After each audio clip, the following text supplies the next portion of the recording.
ሓይልታት ምክልኻል ትግራይ ወይ ድማ TDF ትማሊ ሩባተ ከዘተሳጊሩ ኣብ ከባቢ ጠለምቲ ድማ ከቢድ ወጥሪ ከም ዝወዓለ ፍልፍላት ዜና ኣረጋጊጦም። እዚ ከምዚ ኢሉ ከሎ ብምዕራብን ምብራቕን ትግራይ ከቢድ ወታደራዊ ወጥርታት ተጸብጺቦም ኣለው። ካብ ከተማ መቐለ ንኣንፈት ምብራቕ ኣብ ልዕሊ ሓይልታት ሰላም ትግራይ ማለት እውን TPF ዝተፈጸመ መጥቃዕቲ ሒዝናዮ ኣለና ብዝርዝር ክነካፍለኩም ኢና። ኣብ ትግራይ ዝፍጸም ዘሎ ጭውያን ስውራን ኣሻቒልዎ ከም ዘሎ ውድብ ሳልሳይ ወያነ ትግራይ ገሊጹ። ኣሜሪካን እስራኤልን ኣብ ልዕሊ ኢራን ቅልጡፍን ሓያልን መጥቃዕቲ ንምፍጻም ተስማዕሚዐን። ሰላም ጥዕና ሃበልና ከመይ ትህልው ዝኸበርኩም ተኸታተልትና እዚ መቓልሕ ቲቪ እዩ። ኣብ ዝተፈላለዩ ኩርናዓት ዓለም ኮይንኩም ዜናታትና ትከታተሉ ዘለኹም ክቡራት ተኸታተልትና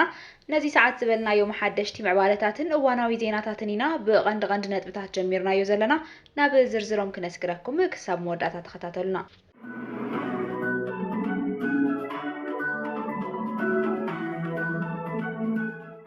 ብወገን ትግራይ ከቢድ ወታደራዊ ወጥሪ ተፈጢሩሎ።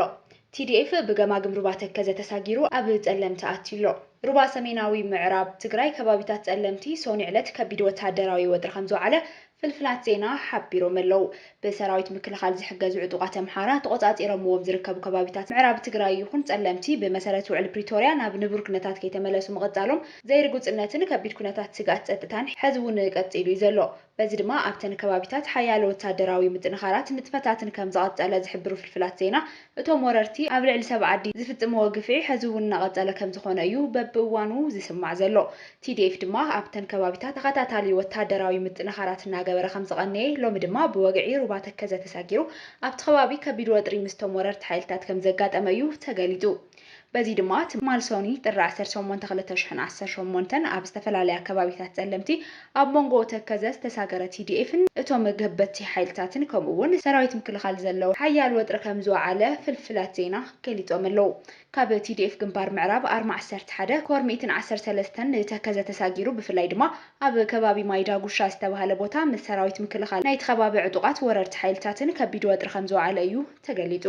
ነቲ ዘጋጠመ ወጥሪ ስዒቡ ድማ ዝተፈላለዩ ሰብኣውን ንዋታውን ኪሳራታት ከም ዝተመዝገቡ ዝግለጹ ዘለው ኮይኖም ብነፃ ኣካላት ወይ ድማ መንግስታውያን ኣካላት ዝተረጋገጸ ኣይኮነን። ብወገን ኣዲስ ኣበባ ዘለው ፍልፍላት ዜና ግጭት ከም ዝወዓለ ዝሕብር ዘለው ኮይኖም ብወገን TDF ግን ዛጊድ ዝተባሃለ ነገር የለን። ዝቐጸለ ሎሚ እውን ብምዕራብን ምብራቕን ትግራይ ከቢድ ወታደራዊ ወጥርታት ተጸብጺቦም ኣለው። ካብ ከተማ መቐለ ንኣንፈት ምብራቕ ናብ ዝርከብ ጎረቤት ክልል ዓፋር ኣብ ልዕሊ ሓይልታት TPF ዝተፈጸመ መጥቃዕቲ እውን ተጸብጺቡሎ።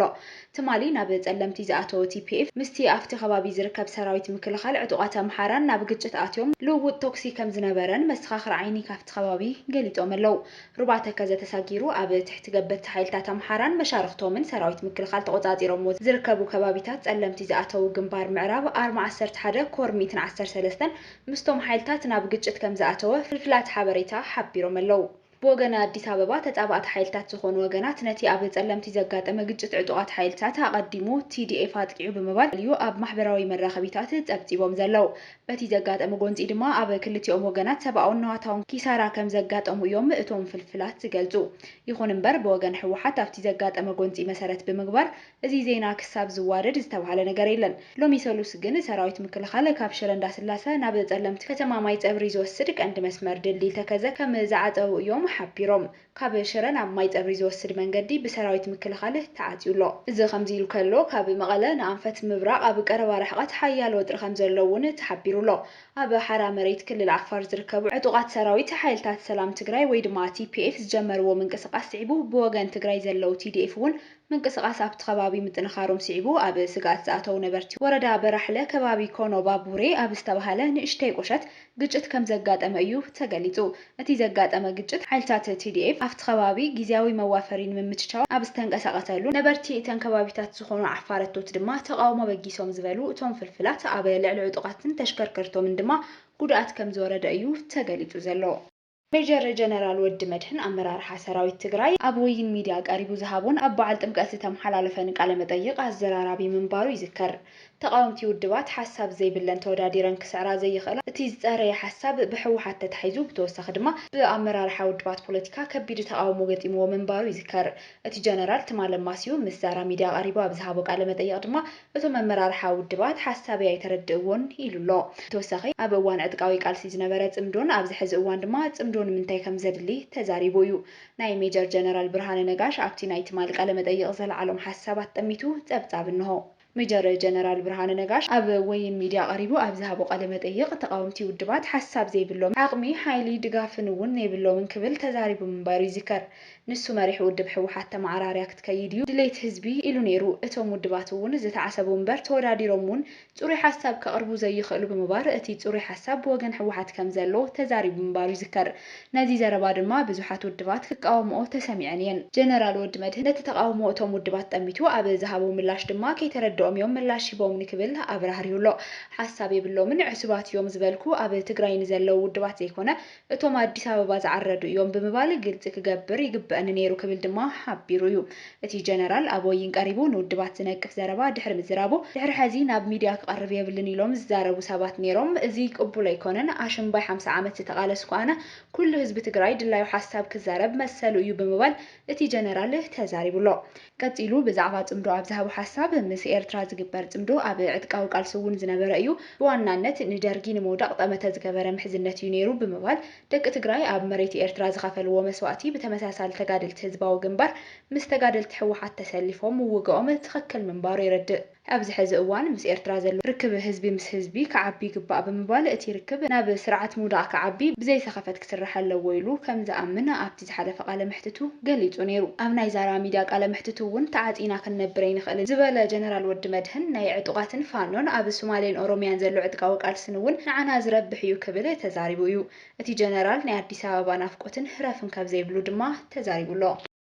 ኣብ ትግራይ ዝፍጸሙ ዘለዉ ጭውያን ስውራን ኣሻቒልንሎ ክብል ውድብ ሳልሳይ ወያነ ትግራይ ገሊጹሎ መንግስቲ ትግራይ ብምፍራስ ንጎይቶ ጠበንጃ ሰብ ሕወሓትን ግዳማውያን ተጻባእትን ሓይልታት ይፈጥርዎ ብዘለዉ ዘየቋርጥ ስርዓትን ህዝብና ዝወርዶን ዘሎ ኣይሂ ሓሳረ መከራ ተቆጢሩ ዝውዳእ ኣይኮነን ዝበለ ሳወት ህልው ኩነት ትግራይ ካብ ጥርኖፍ መግዛእቲ ናብ በብኸባቢኡ ዝነገሱን ባልህ ባህሊ ዘይብሎምን ጎይቶ ጠበንጃ ስለ ዝተለወጠ ህዝብና ሰላም ተሓዲጉ ሕድሕድ ሰዓትን መዓልትን ብስጋኣትን ጭንቅን መከራን ይሓልፈሎ ኢሉ ህዝብና ልዕሊ 2 ዓመታት ዝሓለፈ ጽንተት ከይኣክል ሕዚ እውን ሰላም ሓሪምዎ ዕለታዊ ምንቅስቓስ ተገዲቡ ከተማታት ትግራይ ኣብ ጸላዕ ቀትሪ ሰብ ዘይረአየለን በረኻታት ኮይነን ናይ ኩናት ደበና ድባብ ተፈጢሩ ንህዝቢ ናብ ስጋኣት ሰለሎ ኣትዩን ኣብ ዘለሉ ኣዝዩ ፈታኒ ኩነታት ኢና ንርከብ ክብል ሳወት ገሊጹ ብኻልእ መዳይ ኣብ ዘመን ቀሊል ዘይባሃል ቁጽር ደቂ ብሄረ ትግራይ ዕጮም ጭውያን ጥፋትን ከምኡ ድማ ሱራዓተ ዘይኮኑን ዘይፍለጡ ቤት ማእሰርትታት ምድጓንን ምስዋርን ኮይኑሎ ዝበለ ሳወት ኣብ ዝሓለፉ ሰሙናት ዝተጨወየን ዛጊድ ዝተኣሰረሉ ቦታ ዘይፍለጥን ተጋዳላይ ጉዕሽ ገብረን ካልኦት ኣባላት ሰራዊትን ቅድመ ወርሒ ተጨውዩ ሃለዋቱ ዘይተረኸበ በዓል ሞያ ካሜራ ፊልሞን ገብረ ህይወት ኣብ ማሕበራዊ ሚድያ ዝነጥፍ ብርሃነ ገብረ ገርግስ ካብ ትግራይ ተጨዊ ዝተሰወረ ኤርትራዊ ደላዊ ፍትሕን ካልኦትን ተግባራት እቶም በብኸባቢኡ ዝነገሱ ጎይቶት ጠበንጃ ሰብ ሕወሓት የርኢ ይብል ስለዝኾነ ኣብ ዘይፍለጡ ቤት ማሓይራት ዝተኣሰሩ ወገናት ሕጊ ዘፍቅደሎም ነገራት ክሕለወሎም ዝተጨወዩን ሃለዋቶም ዘይፍለጥን ወገናት ንቤተሰቦምን ህዝቦምን ዕላዊ ክግበር ዝፀውዐ ሳልሳይ ወያነ ትግራይ እዚ ናይ መጭወይትን ስውራን ናይ ሸፋቱ ተግባር ግቡእ ቃልሲ ተዘይተገይሩሉ ንለውጢ ዝቃለሱ ኩሎም ተጋሩ ዝረኻኸብሉ ምዃኑ ብምርዳእ ኩሉ ወገን እዚ ተግባር ብኣግኡ ዳው ክብል ግቡእ ጸቕጥን ቃልስን ክገብር ይግባእ ኢሉ ብሕታዊ መዋጽኦ ትግራይ ኩሎም ሰብ ግደ ዘካተተ ሓቋፋይ ብሄራዊ ዘተ ምዃኑ ብተደጋጋሚ ዝገለጸ ሳልሳይ ወያነ ትግራይ ሓቀኛ ናይ ፖለቲካዊ ሓይልታት ብሄራዊ ዘተ ክግበር ኩሎም ፖለቲካውያን ሓይልታት ጸቕጢ ክገብሩ ጸውዒ ተቐሪቡሎ ኣብ ዝዘርግሖ መግለጺ ኣሜሪካን እስራኤልን ኣብ ልዕሊ ኢራን ቅልጡፍ ሓያል መጥቃዕቲ ንምፍጻም ተስማሚዐን ኣሜሪካን እስራኤልን ኣድላይ እንተኮይኑ ኣብ ልዕሊ ኢራን ቅልጡፍን ሓያልን መጥቃዕቲ ንምክያድ ኣብ ምርድዳእ በፂሐን ከም ዘለዋ ቻነል 14 እስራኤል ጸብጺባ ሰበስልጣን ኣሜሪካ ንትሕዝ ዘለው ስርዓት ምቕያር ቁልፍ ኣድላይነት እቲ መጥቃዕቲ ከም ዝኾነ እዮም ዝኣምኑ መጥቃዕቲ እንተተፈጺሙ ኣብቶም ንሲቪላት ኣፈኛታትን ሙግዳእቲ ሓተቲ ዝኾኑ ሰባት ከተኩር ትጽቢት ይግበር ይብል እቲ ዜና ብፍላይ ኣዛዝ ማእኸላይ እዚ ሰራዊት ኣሜሪካን እስራኤልን ሓዊሱ ኣብ ማእኸላይ ምብራቕ ንዝርከቡ መሻርክታን ምክልኻል ቆራጽነት ከም ዘለዋ ኣረጋጊጹ መሻርክታ ክጉዳኣ ከም ዘይትፈቅድ ድማ እዩ እቲ እስራኤላዊ ቻነል ሓቢሩ ዘሎ ዝኸበርኩም ብተኸታተልቲ ዜናታትና ነዚ ሰዓት ዝበልናዮም ሓደሽቲ ምዕባለታትን እዋናዊ ዜናታትን ኣብ ዝዛዚና ኣለና ንምክትታልኩም ነመስግን ሰላም